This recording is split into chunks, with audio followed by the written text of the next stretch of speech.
I died a pariah because I tried to save the golden boy. Reborn on the exact day his ruin began, I stood in the shadows and listened to the cruel bet that would destroy him. This time, I smiled, turned around, and let the trap snap shut. The first thing I noticed was the smell. Floor wax, damp wool, and the distinct, dry scent of aging paper. I inhaled sharply, my lungs expanding with a sudden, violent gasp. My hands flew to the edge of the wooden table, my knuckles turning white as I anchored myself against the violent spinning of the room. The library, the third-floor reference section of Oak Creek High. The afternoon sun was slicing through the blinds, casting harsh, geometric lines of dust motes across the scarred oak table. I was supposed to be dead. My last memory wasn't sunbeams and dust motes. It was the blinding glare of oncoming headlights, the sickening crunch of metal, and the profound, bone-deep exhaustion of a life that had unraveled completely. A life destroyed not by my own mistakes, but by a rumor. A rumor started because I tried to do the right thing. I looked down at my hands. There were no steering wheel calluses, no scars from the factory jobs I had to take when my college scholarship was revoked due to the cyberbullying scandal. My skin was smooth. Young. I pulled out my phone, a cracked older model I hadn't seen in a decade. The date glowed on the lock screen. October 14th, my senior year. The exact day everything fell apart. Before the shock could fully crystallize in my brain, a sound drifted through the gaps in the towering bookshelves. A laugh, high, musical, and entirely hollow. It's too easy, honestly. He's like a golden retriever. You throw the stick, he fetches. Victoria. I froze. The memory snapped into place, sharp and vivid. I was sitting in this exact spot 10 years ago. I had heard this exact conversation. But state finals are in 3 weeks, another voice whispered. Sarah, Victoria's shadow. He's practically guaranteed the collegiate scout offers if he runs. That's the point, Sarah. Victoria's voice dropped, thick with bored amusement. Anyone can get a guy to date them. I want to see if I can get him to give up the one thing he loves just to sit in the bleachers with me. $500 says he skips the finals, drops the scouts, and begs me to go steady before graduation. And then, a cruel little hum vibrated in the air. I drop him at the prom, right after the crowning. In my previous life, I had reacted entirely on instinct. The instinct of a naive, idealistic girl who harbored a quiet, pathetic crush on Liam, the school's golden boy. I had stood up, knocking my chair backward with a loud clatter. I had marched out of the library, tracked Liam down by the locker rooms, and poured out the truth, breathless and desperate to protect him. And Liam? He had stared at me. His perfect, symmetrical face had twisted into a mask of pity.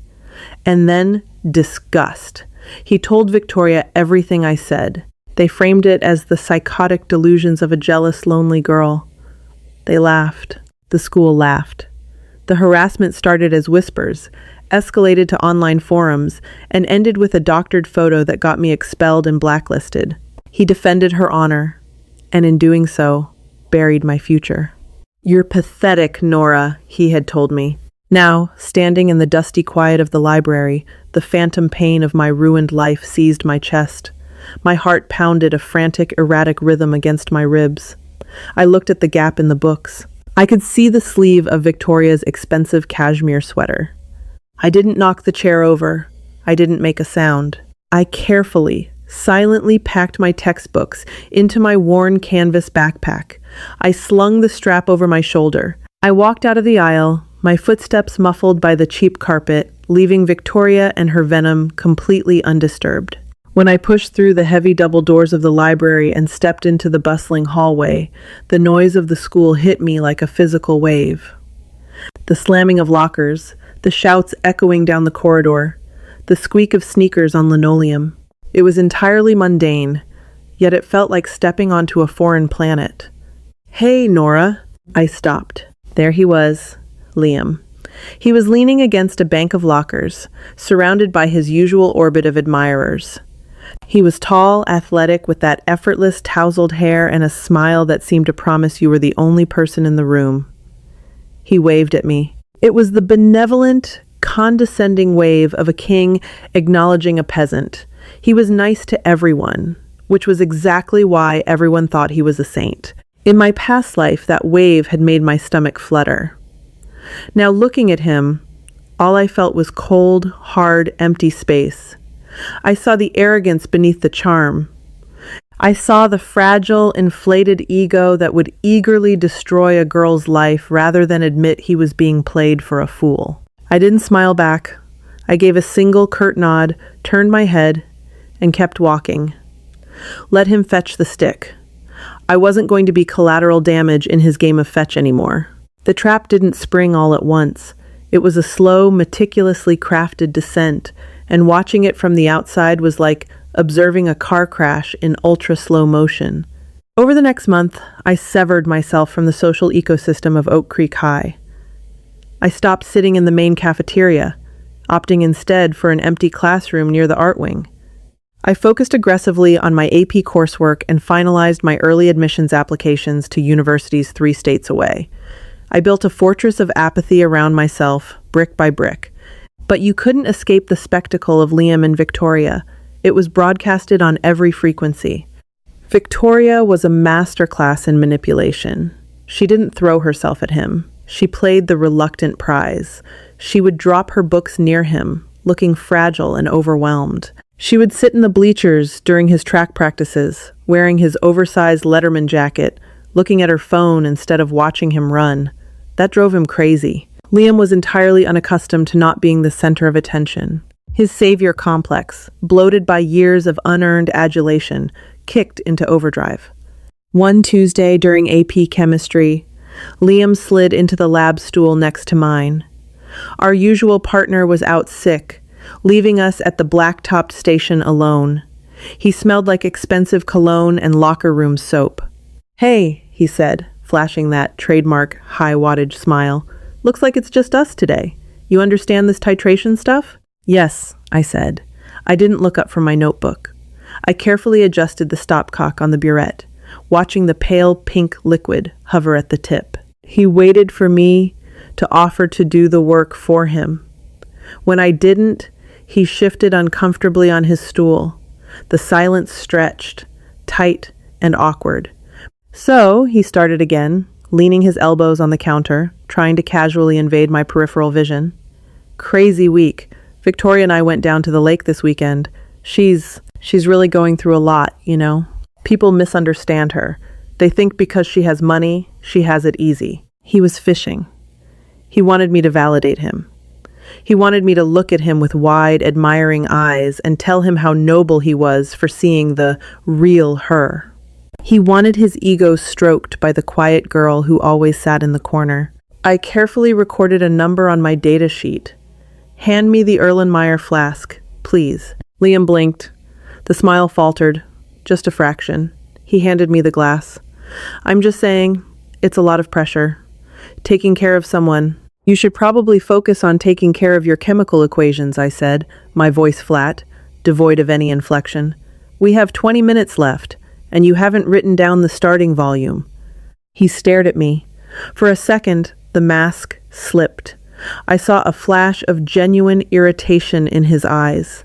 The irritation of a boy who feels entitled to an audience and finds an empty room instead. He grabbed his pen and began scribbling hastily on his paper. "You've been weird lately, Nora," he muttered, not looking at me. Cold. "I'm trying to pass chemistry, Liam, not audition for a talk show." The satisfaction that bloomed in my chest was dark and bitter. It was the taste of power. Not the power to control him, but the power to deny him. In my past life, his opinion of me was the axis on which my world spun. Now, he was just a boy with a fragile ego, walking blindly into a wood chipper. By mid-November, the shift in Liam became glaringly obvious. The golden boy was beginning to tarnish. Victoria's demands on his time grew increasingly erratic.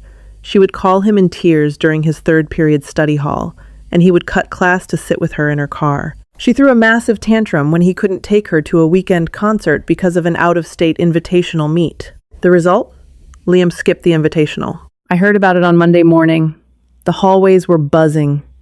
Liam, the star sprinter, the captain of the team, had faked a stomach bug to stay behind. The collegiate scouts from 2 major universities had packed up and left before the final heats. I watched him walk down the hall that morning. He had Victoria's hand laced through his. He was smiling, but it was a tight, strained expression. There were dark circles under his eyes. Victoria looked radiant, her chin held high, the picture of a conquering queen. She had proven her power. She had made him heal. I felt a fleeting, ghost-like twinge of pity. It was an old reflex, a remnant of the girl who had died. I crushed it instantly. I remembered the cold steering wheel. I remembered the expulsion letter. I turned the corner and went to class. The erosion of Liam's perfect life didn't happen in a vacuum. People noticed, but because it was Liam, they made excuses. He's just in love. He's distracted.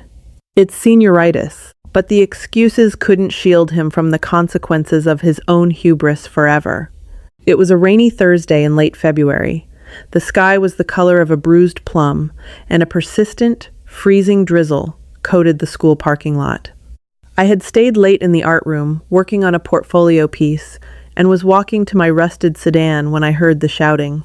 I paused behind the brick corner of the gymnasium, pulling my coat tighter against the wind. "You're throwing it away, man." "For what? So you can carry her designer bags around the mall?" It was Toby, Liam's best friend since middle school, the co-captain of the track team. Toby was a solid, practical guy who had never fully bought into the cult of Liam. "You don't know what you're talking about, Toby.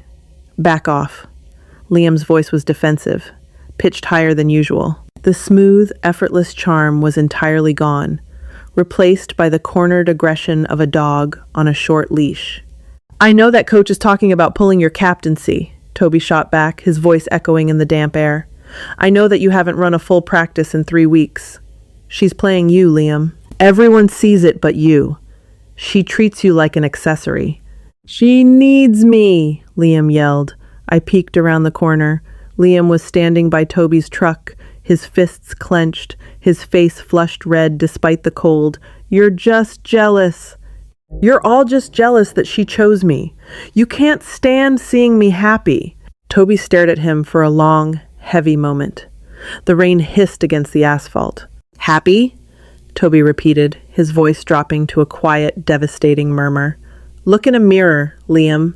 You look miserable." Toby turned, yanked open the door of his truck, and climbed in.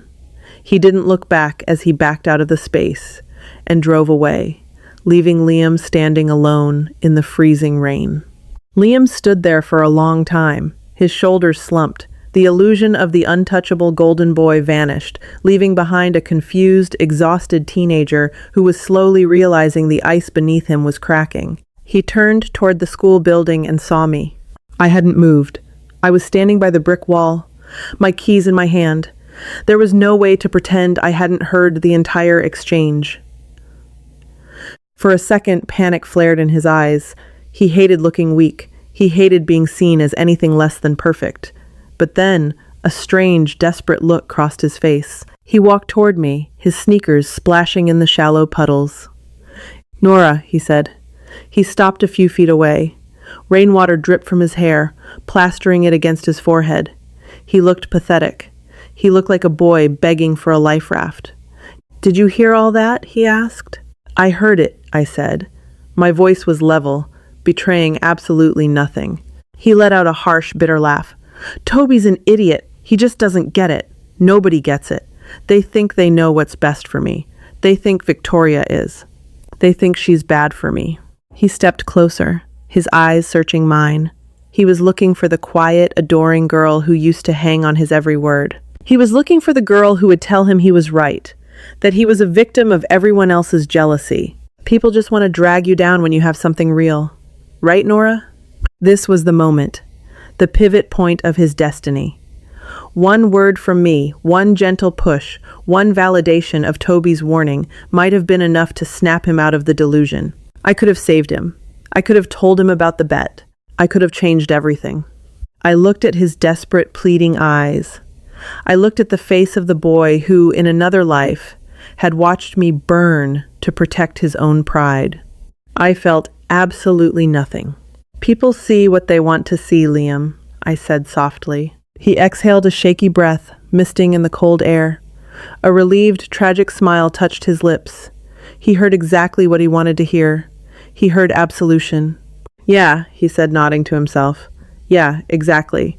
Thanks, Nora. You've always been a good listener. Good night, Liam." I turned my back on him. I unlocked my car, slid into the freezing driver's seat, and started the engine. As I pulled out of the parking lot, I checked my rearview mirror. He was still standing there in the rain, a solitary figure clinging to an anchor that was actively dragging him to the bottom of the ocean. State finals were next week. Prom was 2 months away. The timeline was holding perfectly. I turned up the heater, shifted into gear, and drove away. Spring arrived in Oak Creek, not with a gentle thaw, but with a sudden, suffocating humidity. The snow melted into muddy, brown puddles that stained the cuffs of our jeans. The air inside the school felt heavy, thick with the frantic, restless energy of impending graduation. For me, the season brought a quiet, profound relief. A thick manila envelope arrived in my mailbox on a Tuesday. The return address belonged to a university 300 miles away. I sat on my front porch, the peeling gray paint rough against my jeans, and opened it. I was in. Full academic scholarship. A fresh start in a city where nobody knew my name, where the ghosts of a ruined life couldn't reach me. I traced the embossed seal on the acceptance letter with my thumb, feeling the solid, irrefutable proof of my own survival. I had saved myself. For Liam, spring brought the harvest of the seeds he had blindly sown. The state track finals took place on a blisteringly hot Saturday in May. The bleachers were a sea of school colors, baking under the unforgiving sun. The air smelled of hot asphalt, sunscreen, and nervous sweat. I wasn't supposed to be there. I hated track. But a morbid, unshakable curiosity drew me to the aluminum stands. I found a spot near the top, wedged between a group of bored parents and a chain-link fence, and watched. Liam was running the 400-meter dash. It was his signature event. Last year, he had glided around the curve like water, effortless and untouchable. Today, he looked sick. He stood at the starting blocks, shifting his weight. His skin, usually a healthy, golden tan, looked sallow and drawn in the harsh light. He kept glancing up at the stands. He wasn't looking at the finish line. He was looking for her. Victoria wasn't there. She had promised to come. I knew this because she had complained about it loudly in the hallway the day before, whining to Sarah about how terrible the lighting was at the stadium and how the humidity ruined her hair.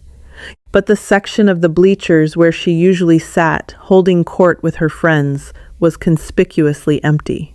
The starting pistol cracked, a sharp, violent sound that echoed off the metal stands. The runners exploded from the blocks. For the first 100 meters, muscle memory carried Liam. He took the lead, his long strides eating up the red synthetic track. The crowd roared. But as they hit the second curve, the illusion shattered. You could see the exact moment his stamina gave out. It wasn't a gradual slowing. It was a collapse of form. His shoulders hunched. His chin dropped. His legs, deprived of the rigorous training he had abandoned to chauffeur Victoria, to shopping malls and weekend getaways, turned to lead. 2 runners passed him, then a third. Liam crossed the finish line in 5th place. He didn't slow to a jog. He stumbled, gasping for air, and collapsed onto the infield grass. He lay there, his chest heaving, staring up at the blinding white sky. Nobody rushed out to him. Toby, who had finished second, walked past him with a towel draped over his head, not sparing him a single glance. Coach Miller stood by the timers, a clipboard tight against his chest, his face a mask of bitter disappointment. I watched Liam lie in the grass, the golden boy stripped of his gold. The crowd's cheering had already shifted to the next heat. He was entirely forgotten. On Monday, the final nail was driven into the coffin of his athletic career. I was sitting in the counselor's waiting area, waiting to submit my final transcript requests, when the door to Mr. Davis's office flew open. Liam stormed out. His face was pale, his jaw locked so tight the muscle twitched visibly beneath his skin. Mr. Davis stepped into the doorway, a tired, defeated look in his eyes. He was a good man, a counselor who genuinely cared, and it showed in the deep lines around his mouth. "Liam, be reasonable," Mr. Davis said, his voice low. "The scouts need to see dedication. You missed the invitational. You bombed at state. You've skipped over 20 practices. The offer from the university isn't a right, it's a privilege. And they've rescinded it." Liam stopped in the middle of the small waiting room. He didn't look at me. He was staring at the wall, but his eyes were unfocused, staring into a terrifying, suddenly empty future. "They can't do that," Liam whispered. The arrogance was completely gone. He sounded like a terrified child. "I'm the best runner they've got. They promised me." "They promised a captain who shows up," Mr. Davis corrected gently. "I can help you look at community colleges, Liam. We can build a transfer plan. It's not the end of the world." Liam let out a breath that sounded like a dry sob. He shook his head aggressively, backing away toward the hallway. No, I don't need a transfer plan. I don't need them. I have Victoria." He turned and practically fled down the corridor. I sat quietly in the plastic waiting room chair. Mr. Davis sighed, rubbing his temples, before noticing me. "Nora," he said, forcing a polite, weary smile. "Come on in. Let's get these transcripts sent out." I walked into the office. I sat down. I handed him my paperwork. We talked about my scholarship, about my dorm assignment, about the required reading list for my freshman English seminar. We talked about the future, my future. It was bright, concrete, and entirely mine. Outside the window, a storm was brewing. The sky was turning a bruised, ominous purple. The school turned on Liam with the terrifying, synchronized cruelty that only teenagers possess. When you put yourself on a pedestal, people don't just want to watch you fall. They want to help tear it down. The whispers started in the cafeteria. The tables that used to clear a space for him suddenly had no empty chairs. His jokes were met with awkward silence. The girls who used to blush when he walked by now looked at him with a mixture of pity and second-hand embarrassment. He had become Victoria's lapdog, and everyone knew it. Everyone except him. He clung to her with a desperate, suffocating grip. He walked her to every class, carrying her heavy leather tote bag. He bought her expensive coffees every morning, dipping into the savings he had earned working summers at his uncle's hardware store. He was buying her affection, terrified that if he stopped paying the toll, she would vanish. Victoria, meanwhile, was growing bored. I watched it happen during a free period in the library. I was tucked away in my usual corner, the exact spot where this entire timeline had pivoted. Victoria was sitting at a computer terminal, scrolling through dresses online. Liam was leaning over her chair, his hand resting on her shoulder. He looked exhausted.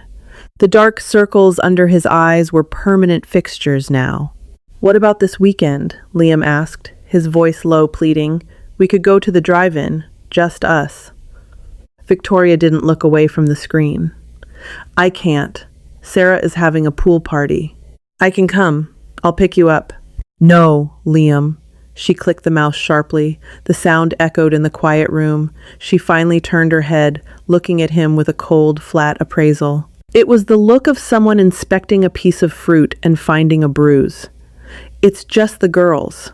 Honestly, you're smothering me lately. Don't you have your own friends to hang out with?" He flinched. The words struck him physically. I just want to spend time with you. I gave up the track banquet for you." "I didn't ask you to do that," Victoria snapped, her voice rising perfectly to the edge of an acceptable library whisper. It was a blatant lie, and they both knew it. "You make your own choices, Liam." Stop acting like I owe you something because you ruined your own season." She stood up, grabbing her bag. She brushed past him without another word, leaving him standing alone by the humming computer terminal. He stood there for a long time. His shoulders dropped. He looked at his own hands, empty and trembling slightly. The illusion was fracturing. The glass was spiderwebbing, cracking under the immense pressure of the reality he had been actively denying for months. I closed my textbook. The thick, dry sound of the pages snapping shut made him jump. He looked toward my corner. He saw me sitting there. I didn't offer a sympathetic smile. I didn't offer a reassuring nod. I simply looked at him. I held his gaze across the dusty, sunlit room. I saw the question in his eyes. Is this it? Is this what I traded my life for? I picked up my backpack, pushed my chair in, and walked out. He had to answer that question himself.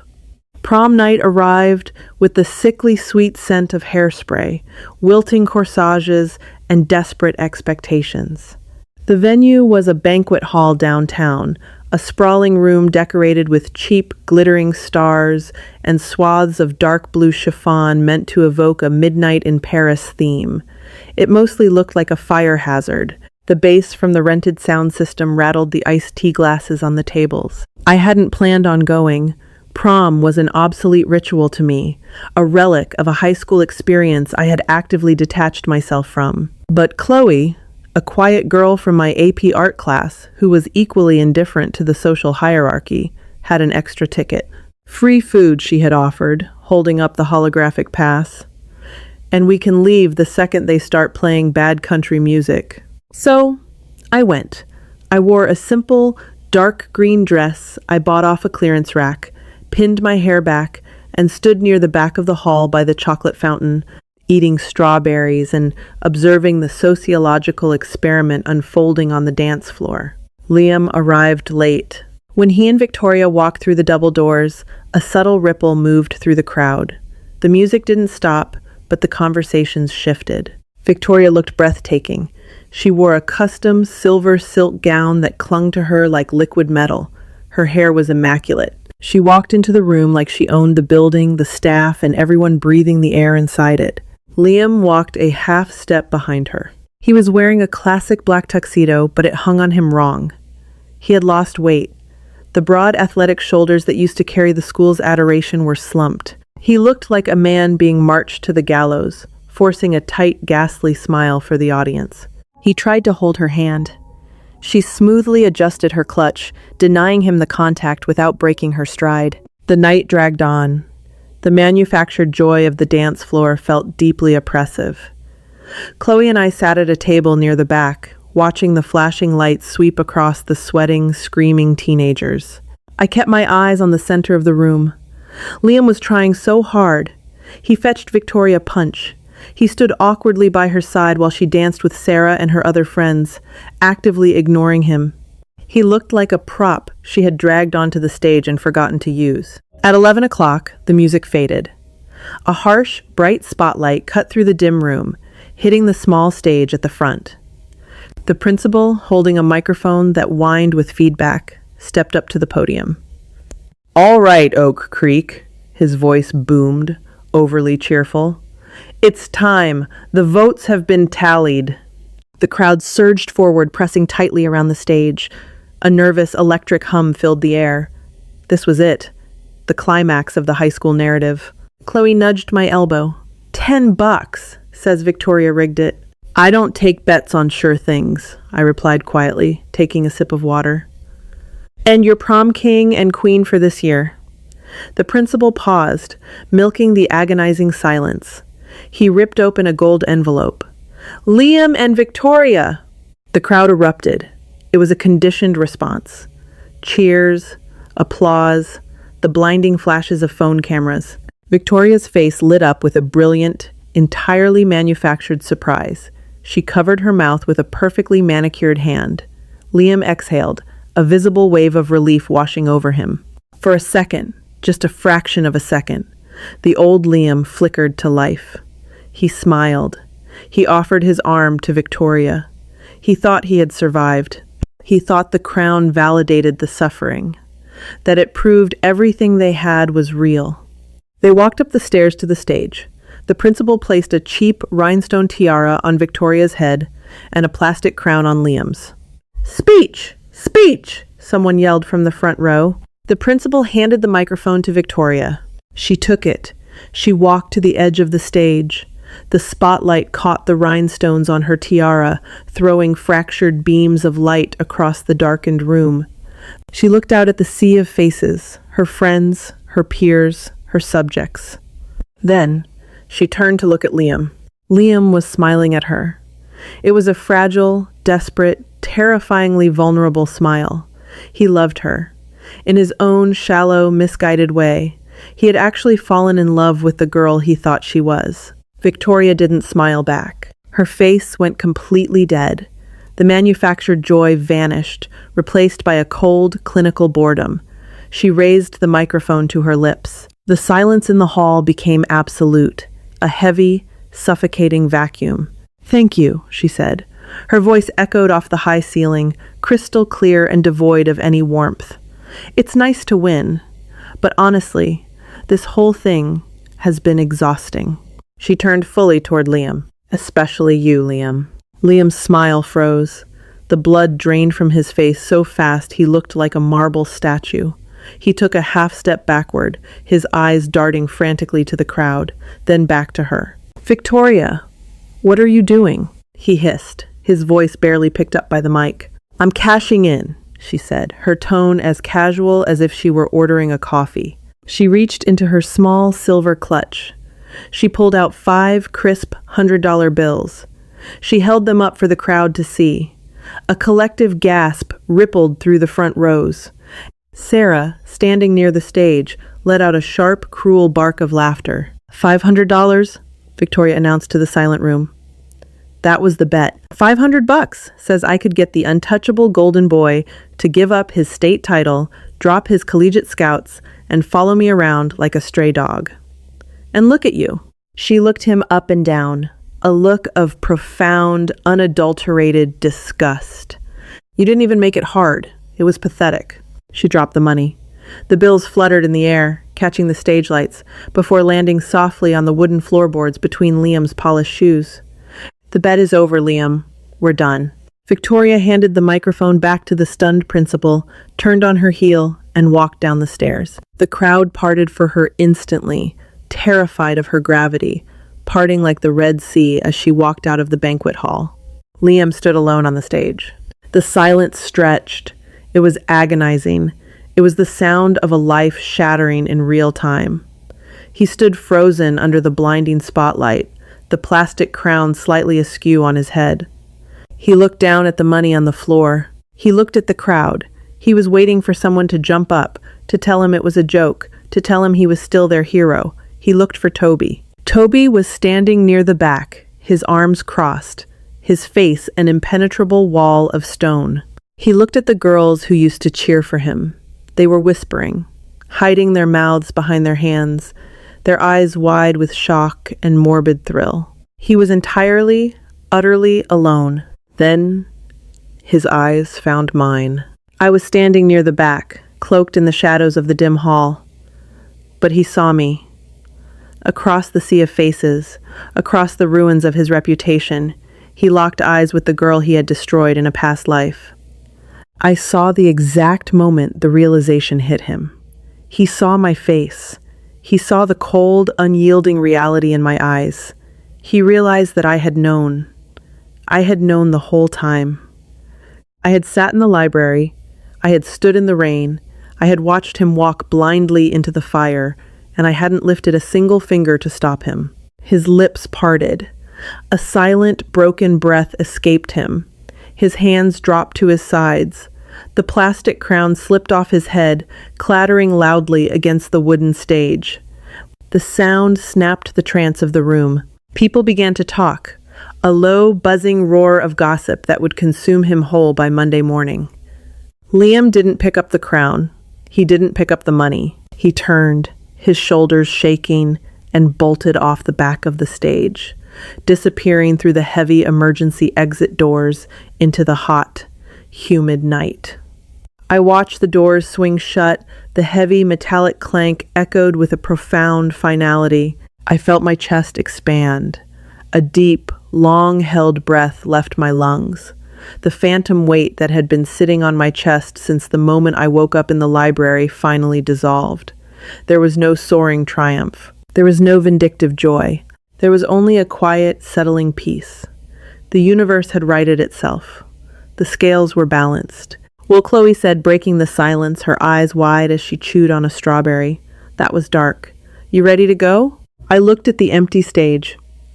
"Yeah," I said softly, a genuine smile touching the corners of my mouth for the first time in 10 years. "I'm ready to go." 2 weeks later, I graduated. Liam didn't walk across the stage. I heard he transferred to a continuation school, a town over, to finish his credits quietly. I didn't verify it. It didn't matter anymore. I packed my bags. I got in my rusted sedan.